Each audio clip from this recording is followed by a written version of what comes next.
آپ نے زیادہ تر لوگوں کے ماتھے اور پاؤں پر سیاہ نشان دیکھے ہوں گے جو زیادہ تر ان لوگوں کے ہوتے ہیں جو باقاعدگی سے نماز پڑھتے ہیں۔ کئی لوگوں کا ماننا ہے کہ یہ نشان بزرگی کی علامت ہے۔ اب ان نشانات کے پیچھے کیا خاص وجہ ہے اور اس کے بارے میں قرآن و حدیث میں کیا ذکر ہے، اس کے بارے میں ہم آج کی ویڈیو میں بات کریں گے۔ حضرت محمد صلی اللہ علیہ وآلہ وسلم نے فرمایا، اللہ تعالیٰ کو 2 قطروں اور 2 نشانات سے زیادہ کچھ بھی عزیز نہیں۔ ایک وہ قطرہ جو اللہ کے خوف سے آنکھ سے گرے اور ایک اس خون کا قطرہ جو اللہ کی راہ میں لڑتے ہوئے گرے۔ 2 نشانات میں ایک وہ نشان جو اللہ کی راہ پر چلتے ہوئے بنے اور دوسرا وہ نشان جو اللہ کی جانب سے ہمیں سب سے اہم ذمہ داری یعنی نماز پڑھتے وقت بنے۔ نماز میں یہ نشان سجدہ کرنے کی وجہ سے بنتا ہے۔ یہ اکثر نمازیوں کے ماتھے پر نظر آتا ہے اور ہمارے معاشرے میں ایسے لوگوں کو قدر و عزت کی نگاہ سے دیکھا جاتا ہے۔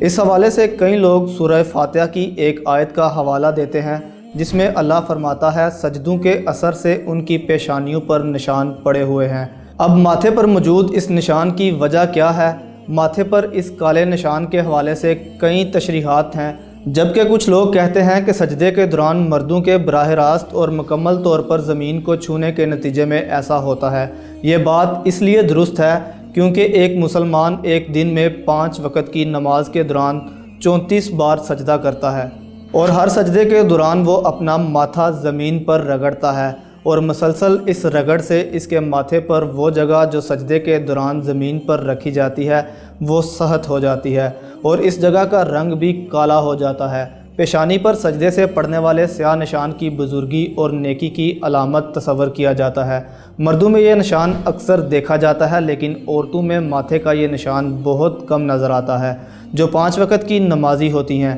تو اگر اس نشان کا تعلق بزرگی اور نیکی سے ہے تو پھر یہ نشان عورتوں کے ماتھوں پر نظر کیوں نہیں آتا؟ سائنسی زبان میں اس کی وجہ یہ ہو سکتی ہے کہ ایک مرد اور عورت کی جلد میں فرق ہوتا ہے۔ ایک مرد کی جلد سخت اور مضبوط ہوتی ہے اور مسلسل رگڑ کی وجہ سے یہ نشان ان کے ماتھے پر ظاہر ہوتا ہے، اور مرد مسجد میں جس جگہ سجدہ کرتے ہیں وہ جگہ بھی سخت ہوتی ہے کیونکہ ایک مرد عورت کی بنسبت اپنی جلد کی زیادہ پرواہ نہیں کرتا، جبکہ عورتیں گھروں میں نرم قالینوں پر جائے نماز بچھا کر سجدہ کرتی ہیں اور اپنے سر پر زیادہ زور نہیں دیتی، جس کی وجہ سے یہ نشان عورتوں میں نہایت کم دیکھنے کو ملتا ہے۔ لیکن کئی عورتیں اور مرد ایسے بھی ہوتے ہیں جو اس نشان کو حاصل کرنے کے لیے سجدوں میں اپنے ماتھے کو زمین کے ساتھ زور سے رگڑتے ہیں، اور اس کے پیچھے وجہ قرآن کی یہی آیت بیان کی جاتی ہے کہ سجدوں کے اثر سے ان کی پیشانیوں پر نشان پڑے ہوئے ہیں۔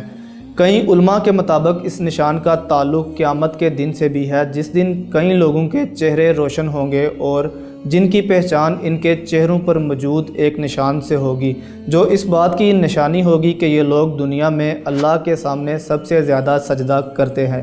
یعنی نماز پڑھتے تھے۔ یہ نشان جلد کے نرم یا سخت ہونے کی وجہ سے جلدی یا دیر سے پڑتا ہے۔ بعض لوگ ایسے بھی ہیں جو پکے نمازی ہیں اور لمبے لمبے سجدے کرتے ہیں لیکن ان کی پیشانی پر یہ نشان نمودار نہیں ہوتا۔ کچھ لوگ ایسے بھی دیکھنے میں آئے ہیں کہ وہ پیشانی پر پتھر رگڑ کر اس قسم کا نشان ڈال لیتے ہیں تاکہ لوگوں میں ان کی بزرگی مشہور ہو، لیکن اگر کوئی شخص جان بوجھ کر ایسا کرتا ہے حتیٰ کہ اس کی پیشانی میں سجدے کے نشان جیسی کوئی علامت پیدا ہو جائے تو یہ دکھلاوا ہے۔ یہ نشان ہر انسان کی حساسیت کے مطابق ہوتا ہے۔ کچھ لوگوں کی جلد ایسی ہوتی ہے جس پر یہ نشان بن جاتا ہے، لیکن کچھ لوگ ایسے ہوتے ہیں جو 5 وقت کے نمازی ہوتے ہیں لیکن ان کے ماتھے پر یہ نشان نہیں بنتا۔ قرآن میں پیشانی کے جس نشان کا ذکر ہے اس سے مراد یہ نہیں کہ یہ نشان ماتھے پر نظر آنے والا ایک بزرگ انسان ہوگا، بلکہ اس آیت میں یہ نشان بزرگی کی علامت نہیں بلکہ اس کا اصل مطلب چہرے کا وہ نور ہے جو اللہ کی عبادت کرنے سے آتا ہے۔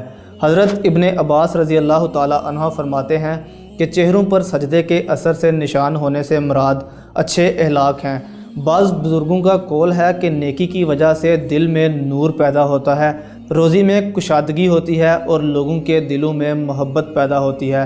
حضرت منصور حضرت مجاہد رحمۃ اللہ علیہ سے کہتے ہیں کہ میرا تو یہ خیال تھا کہ اس سے مراد نماز کا نشان ہے جو ماتھے پر پڑ جاتا ہے، تو آپ رحمۃ اللہ علیہ نے فرمایا یہ تو ان پیشانیوں پر بھی ہوتا ہے جن کے دل فرعون سے بھی زیادہ سخت ہوتے ہیں۔ سورہ فاتحہ کی آیت نمبر 29 کی تفسیر میں یہ ہے کہ یہ نشان ان کے چہروں میں سجدے کے اثر سے ہے۔ اس سے مراد اطاعت و فرما برداری اور عبادت کا نور ہے، اور یہ کوئی ضروری نہیں کہ جلد کی سختی کی بنا پر یہ علامات ان کے چہرے پر سجدے والی جگہ میں ہو۔ پیشانی پر جلد کی سختی وغیرہ اور رنگ کی تبدیلی کی شکل میں اس علامت کی موجودگی اس شخص کے اخلاص اور صحیح ہونے کی کوئی دلیل نہیں، جیسا کہ اس چیز کا نہ پایا جانا اس بات کی دلیل نہیں کہ وہ شخص اچھا، نیک اور صالح نہیں اور وہ نماز میں سست اور کاہل ہے، بلکہ اکثر طور پر یہ تو جلد کی حساسیت اور طبیعت پر منحصر ہے۔ اللہ نے قیامت کے دن ان جگہوں پر جہنم کی آگ حرام قرار دی ہے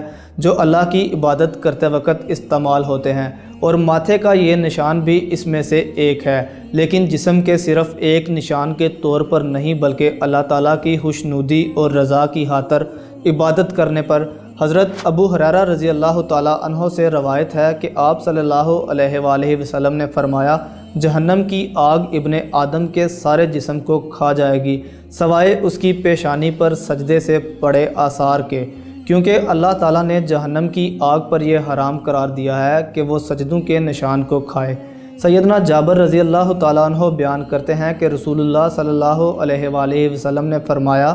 یقیناً کچھ ایسے بھی لوگ جہنم سے نکل کر جنت میں جائیں گے کہ جن کے چہروں کے حلقوں کے علاوہ جسم کے باقی تمام اعضاء جل چکے ہوں گے۔ چہرے کے حلقوں سے مراد چہرے کا وہ حصہ جو سجدے میں زمین پر لگتا ہے، تو یہ حصہ آگ سے محفوظ رہے گا۔ اللہ ہمیں قرآن پڑھنے اور نمازوں کو وقت پر ادا کرنے کی طاقت عطا فرمائے، آمین۔ ملتے ہیں ایک اور ویڈیو میں، تب تک اپنا اور اپنے پیاروں کا خاص خیال رکھیں۔ اللہ نگہبان۔